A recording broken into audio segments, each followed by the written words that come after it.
शुक्रवारच्या मध्यरात्री राष्ट्रीय महामार्गावरील बासंबा गावानजीक अंदाजे रात्री 3 वाजेच्या सुमारास एक मादा गरोदर रोही रस्त्यावर अज्ञात वाहनाच्या धडकेने गंभीर जखमी झाल्याचे निदर्शनास आले। ही धडक इतकी जोरदार होती की गरोदर रोहीचे मागील दोन्ही पाय पूर्णपणे तुटले होते।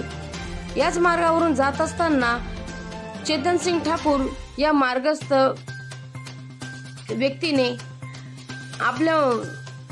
व्यक्तीने वन विभागाच्या पथकाला दूरध्वनीवरून सूचना दिली। घटनेची माहिती मिळताच घटनेच्या वन विभाग कर्मचारी श्रीकृष्ण चव्हाण यांनी तत्काळ घटनास्थळी धाव घेतली।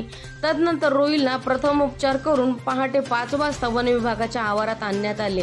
सध्या रोहीची स्थिती ठीक असून रोहीवर पुढील उपचार व पशुवैद्यकीय अधिकारी करत आहेत। वन विभागाच्या कर्मचारी व अधिकाऱ्यांनी दाखवलेल्या तत्परतेमुळे एका रोहीचा जीव वाचला, सोबतच तिच्या पिल्लांचाही जीव वाचला।